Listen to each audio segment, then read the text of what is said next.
When Denji was a child, probably like 4 to 6 years old, he lost his mother to a unspecified heart disease, the same heart disease that he potentially has many years later. What's important about that moment many years later is that he remembers, whether it's been told to him, whether he's experienced it, he remembers that his mother was coughing up blood before she passed away. Remembering is the important thing here. Denji doesn't remember a lot of things, and there's a good reason for that. That time period from start to finish is something that is blocked off. It is a way to physically, mentally, and emotionally protect himself from those past traumatic experiences. This is a real thing. It is a trauma response. It is a way to seal away anything that has been problematic within your life in the back of your mind. That might not sound healthy, and it is not by any means, but when it comes to the extreme, when it comes to handling situations, when it comes to keeping yourself alive, a sacrifice must be made. So while that bottle gets bigger and bigger, the pressure rising, the cracks starting to form, eventually everything will escape.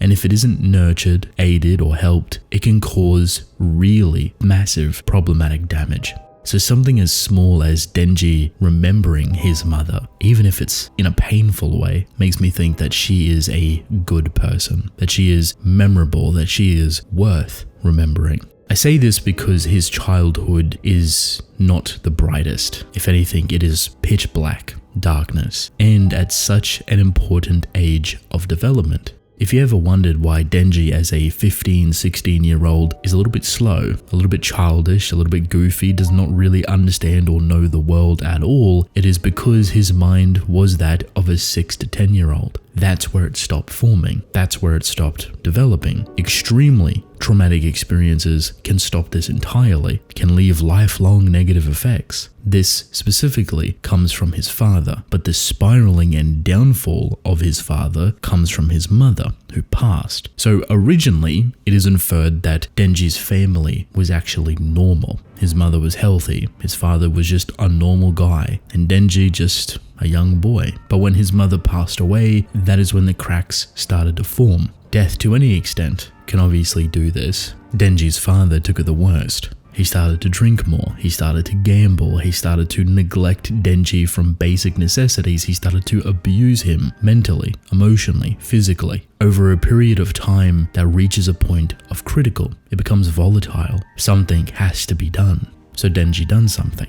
That something is the catalyst to Chainsaw Man's story, the reason why everything happens, the reason why everything's sealed away, the reason why it shouldn't be confronted the way that it unfortunately did. It is inferred that if Denji did not do what he'd done, both physically to his father, but also mentally to himself, both timelines, both events would have led him to death. Remember, this is a young child, no more older than 10 years. Unfortunately, it doesn't stop there, because many years after, it continues. The effects, the traumatic experiences, the lifestyle, nothing has realistically changed, just the perspective, just the color palette. Denji wasn't actually alone for the longest period of time. That isolation, that loneliness, most likely would have been fatal. But in the depths of despair and tragedy, he found a friend, an unlikely companion, which was Pochita. And Pochita was running away from his own traumatic experiences, his own tragedy, his own fights. So they come together rather nicely and naturally,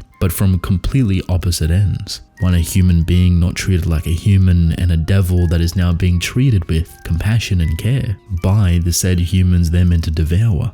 This unlikely duo would turn into a family, a saving grace for Denji as a human being, something that keeps him going, something that keeps him alive. Pochita is him, and in return, Denji is Pochita. They live and breathe for each other. And that, for me, is so incredibly vital to understand, because there is a good handful of years where they're just together, just them, going about their life, living in horrible conditions, doing horrible jobs, trying to pay back all of the debt that his father left behind. So still, that trauma lives on. It still directly impacts him so many years later. He can't escape the situation because of past things. So all Denji knows is how to be obedient, how to sacrifice parts of himself just to get by. He doesn't know any luxury, he doesn't know safety, he doesn't know anything other than the foreign love of Pochita. It's kind of sad that Pochita can't speak, but their communication between each other is that of a human and their pet. It's not treated like that. Denji does not see Pochita as just a dog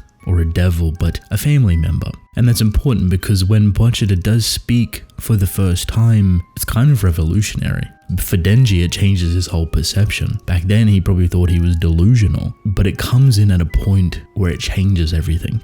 See, there's a point where Denji actually dies, where through all of the hardship, all of the traumatic experiences, all of the effort that he's put into actually living just amounts to nothing. That even the friend that he made gets killed alongside with him. They're just thrown into the trash, thrown away to be forgotten about, like they never existed to begin with. It's in that trash where they emerge as one being. But before you get to that, they have a very beautiful connection. See, Pochita being a devil comes with a lot of perks. This technically wouldn't have killed him. He would just respawn back in hell, but Pochita did not want to go back, and for good reason. But that is not the reason why he stayed. See, there is an idea that Pochita could have easily taken over Denji's body forcefully, without Denji being a part of it whatsoever. This would be known as a fiend, similar to power, but instead he gave Denji a choice. He created a contract so they could actually coexist. Now, in some form, hybrids coexist with their devil counterparts, but we see that on a lot of varying levels. It's different between a lot of the hybrids, and Pochita is kind of only independently there when he comes back in full form.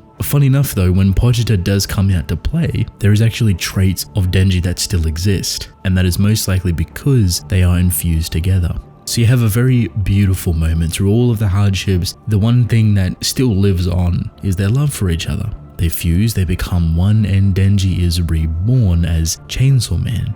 His heart, something that connected him to his mother in a very unfortunate way when it came to that said disease, is now replaced with another love. I think it's very beautiful that what Pochita wants Denji to do is to live out his dreams. And I like to believe that when Denji died and they started to fuse together, Pochita had access to all of the experience that Denji has gone through. His mother, specifically, replacing his heart, his childhood, his father, the abuse and torment that he's gone through, the life that he has lived. It's easy to think that Pochita would say those things because Denji talks about it so often, how he wants to eat food and have a girlfriend and live a better life. But I like to believe that Pochita's seen it firsthand, the experience that he's gone through, and why he specifically chose to become his heart to begin with, as proof of his commitment to keep him alive, to become the literal core of his being. Even though Pochita becomes that said core, it doesn't instantly heal everything. Physically, sure, but mentally and emotionally, that experience still remains. And I think that is very important, a almost intentional choice. See, I do wonder if Pochita could have erased Denji's memories or gotten rid of part of that experience that he's locked away for so long. He did bring him back from literal death and being cut into pieces.